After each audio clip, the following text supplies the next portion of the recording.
आप सभी को बहुत बहुत नमस्कार। जय राम जी की।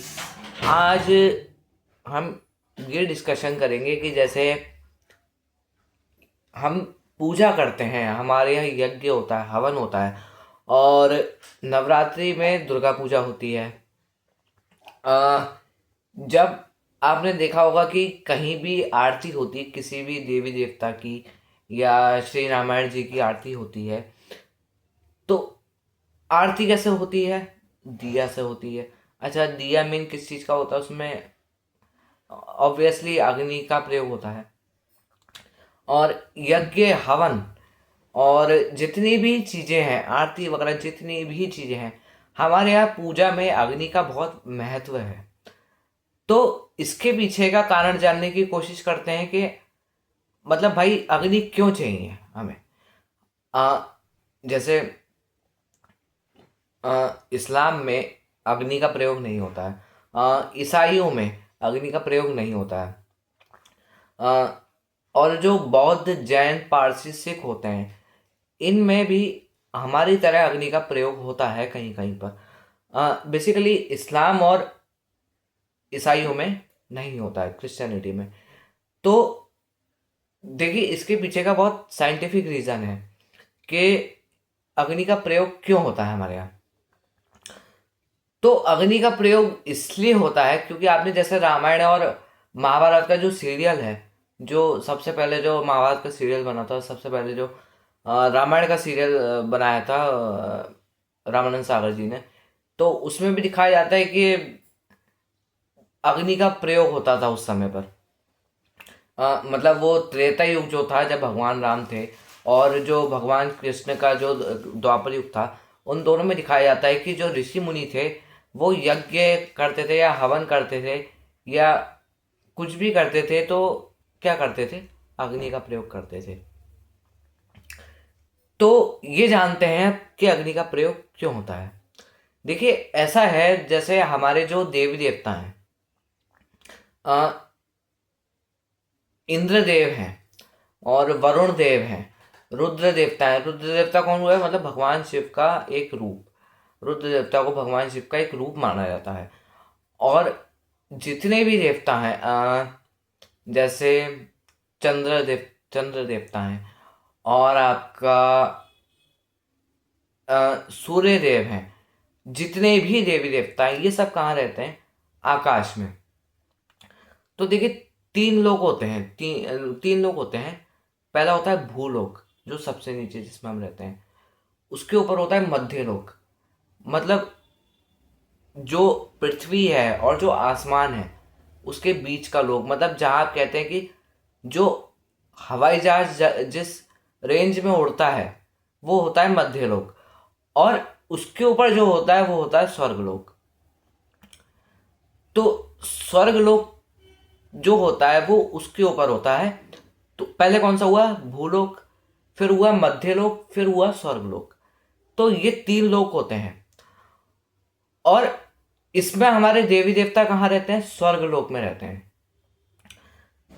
तो स्वर्गलोक, अब बेसिकली नरक में तो रहेंगे नहीं, क्योंकि स्वर्गलोक माना जाता है कि वो बहुत अच्छा है। और वहाँ मतलब जो जो अच्छे कर्म करता है, जो धर्मयुक्त कर्म करता है, वही वहाँ जाता है। और वहाँ देवी देवता उसका ध्यान रखते हैं। और स्वर्ग लोक में रहने का मतलब ये नहीं है कि वो देवी देवता जो है हमारे, वो केवल उसी का ध्यान रखेंगे, नहीं, ऐसा नहीं है। स्वर्ग लोक में देवी देवता जो होते हैं वो पूरे ब्रह्मांड को मैनेज करते हैं। तो सिंपल भाषा में अगर मैं कहूँ तो जो हमारे देवी देवता हैं, जितने भी देवी देवता हैं, केवल किस देवता को छोड़ के? अग्निदेव को छोड़ के। अग्निदेव को छोड़ के जितने भी देवी देवता हैं, जैसे आपके शिव हैं, शिव जी हैं, और ये तो देवी देवता नहीं है, खैर ये तो भगवान है। इंद्रदेव हैं, वायुदेव हैं। तो ये जितने भी देवता हैं, ये सब ऊपर से मैनेज करते हैं पूरे ब्रह्मांड को। तो अब देखिए, जब हम यज्ञ या हवन करते हैं या आरती करते हैं, तो क्या होता है? हम उसमें जो भी चीज़ें चढ़ाते हैं, जैसे हवन या यज्ञ का एग्जाम्पल ले लेते हैं, हम उसमें जो भी चीज़ें चढ़ाते हैं, जैसे जो चीज़ें चढ़ाई जाती हैं उसको कहते हैं हव्य। तो एक तो क्या चढ़ाया जाता है, घी चढ़ाई जाती है, और क्या चढ़ाया जाता है, लौंग चढ़ाया जाता है, और आपका क्या चढ़ाया जाता है, हवन सामग्री, और भी बहुत चीज़ें होती हैं। सोमरस भी चढ़ाया जाता था। सोमरस मैंने आपको समझाया था कि क्या होता है, शराब नहीं होता है वो। सोमरस का मतलब हो गया मीठा रस, तो वो मैंने आपको समझाया था पूरे वीडियो में। तो ये जितनी भी चीज़ें, 4 चीज़ें मैंने आपको गिनाई, घी, लौंग, हवन सामग्री और आपका सोमरस, ये यज्ञों में और हवन में चढ़ाया जाता। सोमरस चढ़ाया जाता था, अब नहीं चढ़ाया जाता क्योंकि अब हिमालय पर्वत पे होता है और वो कहाँ, वहाँ कोई बहुत कम लोग जाते हैं। तो जब हम इन चीज़ों को चढ़ाते हैं तो इससे क्या होता है, जैसे हमसे बोला जाता है कि तुम्हारे मुंह में घी शक्कर, तो घी घी क्या बनाता है, घी हमारे बॉडी को चिकनाहट देता है। तो जैसे घी हमने चढ़ाया तो क्या हो गया, वो मिक्स हो गया, किस में मिक्स हो गया, वो आग में। आग में मतलब वो पिघल गया। पिघल गया जब वो उसका धुआं ऊपर उठता है, आपने देखा होगा जब कोई भी यज्ञ हवन हो रहा होता है किसी के भी घर में, हवन तो बहुत जगह होता है आजकल, तो जब वो उसमें घी चढ़ाते हैं तो आपने देखा होगा कि उसका धुआं जो होता है वो ऊपर को उठता है। तो एक तो धुआं ऊपर उठने से क्या हुआ कि हमारे वो नाक के अंदर गया, हमने उसको सूंघा। और या तो बोला जाता है कि या तो घी खाओ या तो फिर उसको सूंघ लो, तो आपके जो शरीर की चिकना, जो गंदगी है अंदर, वो सब निकल जाती है, पेशाब के थ्रू या कैसे भी। तो उसमें बहुत चिकनाहट आ गई। और फिर सोमरस तो हमारे देवी देवताओं को भी बहुत प्रिय है। तो जो सोमरस चढ़ाया जाता था और जो अब चीजें चढ़ाई जाती हैं, वो क्या होता है, मैंने क्या बोला आपको, धुआं ऊपर को उठता है। और हमारे देवी देवता कहाँ रहते हैं, आकाश में रहते हैं। तो धुआं ऊपर को उठ रहा है और हमारे देवी देवता कहाँ है, आकाश में। तो क्या होगा, वो चीजें उनको मिलेंगी जो हम चढ़ा रहे हैं, जो हमारी तरफ से चढ़ाई गई है।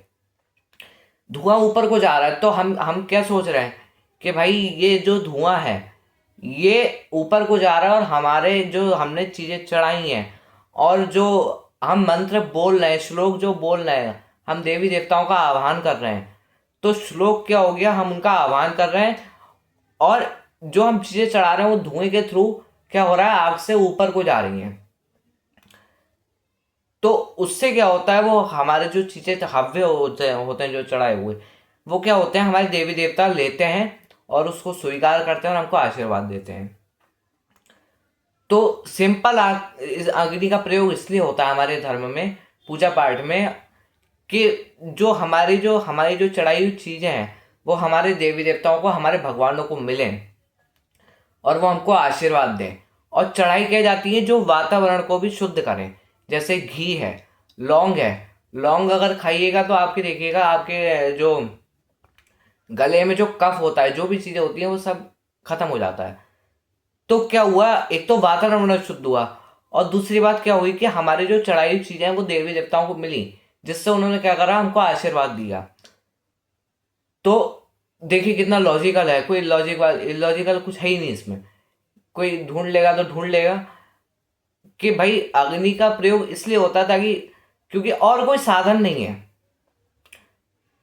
और कोई साधन इसलिए नहीं है क्योंकि फिर अब पानी से पूजा इसलिए नहीं होती है क्योंकि पानी का फिर कोई धुआं हुआ, कोई लॉजिक वाली बात नहीं है उसमें।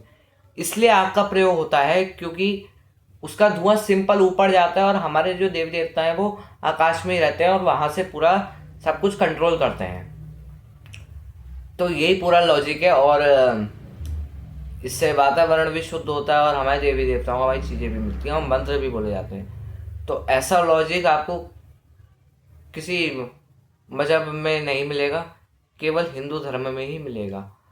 और बस यही लॉजिक है। तो अगर आपको आज का वीडियो अच्छा लगा तो वीडियो को लाइक कीजिए, चैनल को सब्सक्राइब कीजिए, घंटी दबाइएगा, लाइक शेयर कीजिएगा वीडियो को। मिलते हैं नेक्स्ट वीडियो में, तब तक के लिए जय हिंद, जय श्री राम।